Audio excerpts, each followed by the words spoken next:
Welcome to the first week of the playoffs, the first matchup of the playoffs, and it's all brought to you in HD.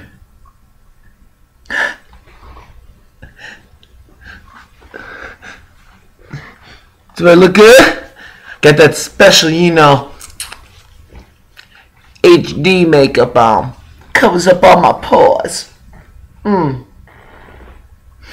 think I look pretty. And I need to look pretty, because making this matchup look anything pretty is going to be some hard work. We have the #1 seed, Fraggle Wembley, against reigning champion and reigning lucky man of the league. In Fraggle Rock, he's lucked into the playoffs 2 years in a row. Last year he capitalized. Will he this year? Who knows? Do you know? I don't know. Who knows? I do. I know if he will. I'm going to tell you how he's going to do in this first week. I'm going to tell you how much he might have to make up. Or will he be in the lead going to the second against favorite Fraggle Wembley? Got to roll up my sleeves here. And yes, guys, unfortunately, the only Santa hat that we have in here is Lauren's that she got like way back in the day. And you can see it's got like leopard print and stuff. I think it makes me look sassy and kind of pretty. Anyhow, into the matchup.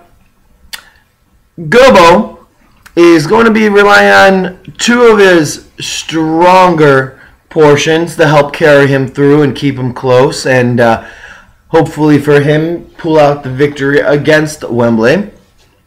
He's got Matthew Stafford going up against Green Bay in Green Bay, which could be a problem due to the weather. Now, right now, it's supposed to be very nice. But if it changes, you could look for a lower scoring game. ESPN has it at 14 projected for Stafford. I think it's going to actually be a little bit higher, around that 17-18 mark. AJ Green, who's the #1 fantasy receiver in all of the land, is projected to get 16 points against Dallas. I don't think it's going to be quite as high. Give me 12 points for A.J. Green against actually a surprisingly pretty darn good, pretty good secondary of the Dallas Cowboys, right? Who would have thought the Dallas Cowboys would actually have a good anything? Though, you know what? It all really depends on what Dallas team comes out, because they're great, they're bad, blah blah blah. Sometimes they're right in the middle of the league technically against receivers, but if you watch the games, they are pretty good against the pass defense or what have you. So I think AJ Green gets 13 points, not quite enough to really carry the team, but not bad to hinder it. If we look at the running backs, that is where Gobo is kicking himself. He's given up Arian Foster through the years. I think he's given up LaShawn McCoy. I think he had Chris Johnson a little bit ago. So take those three. Now, granted, Chris Johnson not what he was. But instead, he's got Bajaris Green-Ellis, Jamal Charles, who's not quite recovering from his knee surgery like Adrian Peterson, who no one would trade for. Anyhow, sorry, still sour grapes, but happy y'all didn't do it. I digress. Jamal Charles and Jaquez Rogers. Not quite the same punch. Bajaris Green-Ellis from Cincinnati running against Dallas. Oh, shit, man. Guys, I'm tired. Sorry, just trying to get this through. Projected at 17 points against Dallas. Again, I don't think that's going to happen. 17 points for Ellis, who's averaging right at only 10 points, going against a decent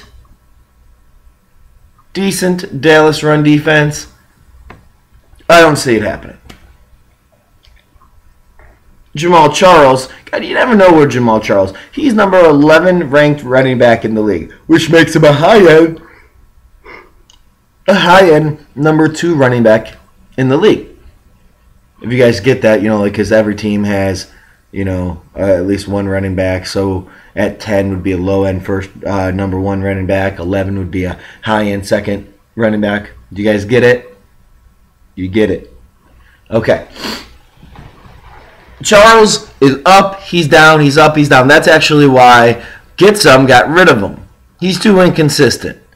The plus side is he gets 2 weeks to prove his worth. It doesn't matter if he gets 40 points next week and only 2 points this week, or opposite.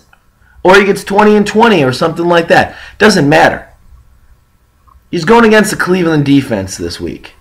I think 2 points is more likely than 40. Give me actually 8 points for Jamal Charles this week against a very tough Browns defense.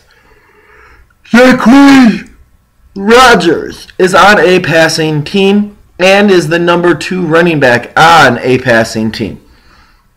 He shows a lot of promise, but he still only averages 5 points a game. They're slating him at 4. I think he's going to get 3.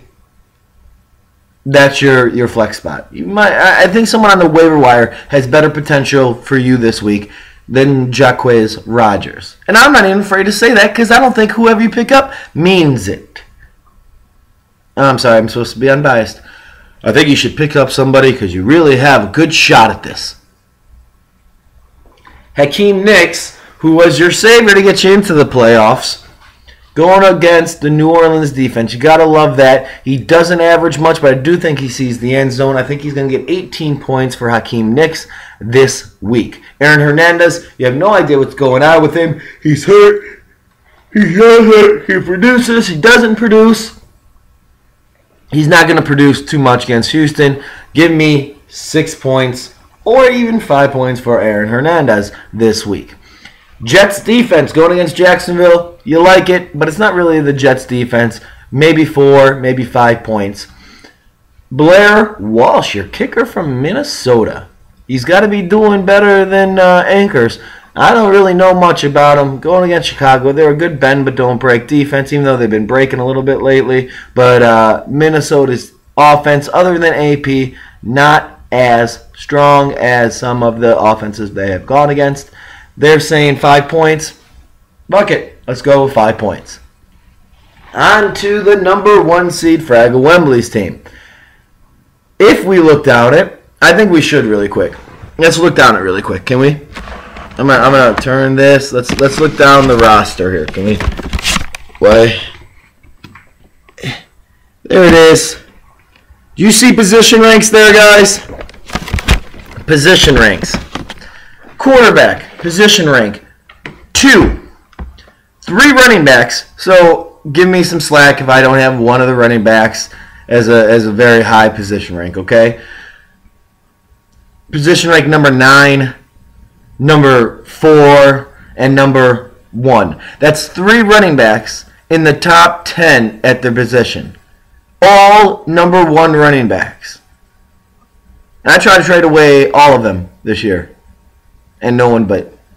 My stupidity. I could have been the Nuge this year, but instead, I'm the front runner. Anyhow, so 9, 4, and 1. Victor Cruz, number 6 at his position. Demaryius Thomas, newly acquired Demaryius Thomas. You know what? Sometimes players switch teams just because they want the ring and not the money. Okay? And Jimmy Graham, the number 3 tight end. Ravens defense is the number 6 defense. And Shane Graham, the number 7 kicker. That's everyone in his starting lineup that is a top 10 pick. Player. Position ranked. Whatever. Anyhow, Tom Brady, projected at 17 against Houston. Give me right around 17, 18 for him. Frank Gore against Miami. Hard run defense. They're projecting him at 17. Give me actually only 12 for Frank Gore. Ray Rice, where was he in the fourth quarter? They gave him the ball one time in the fourth quarter. Stupid. They'll correct it against Washington. 18 points for him. Adrian Peterson against Chicago. He loves him some Bears. Give him 18 points. Victor Cruz going to go off on New Orleans way more than Hakeem Nicks. Give him 26 points for Victor the Salsa Cruz. We have Demaryius Thomas, freshly minted, going up against Oakland. God, why did I take and deal for Demaryius Thomas instead of Jones? Julius Jones. Oh, yeah, because his playoff schedule is easier, boys. Oakland, cha-ching, 14 points for D. Thomas. Jimmy Graham, he's got to come alive. Good chance against the Giants here. Give him 14. Ravens defense going up against Washington. I might change that back into Seattle's defense. We'll see. And Shane Graham, he's going to be scoring some points against New England. Give him 9 points.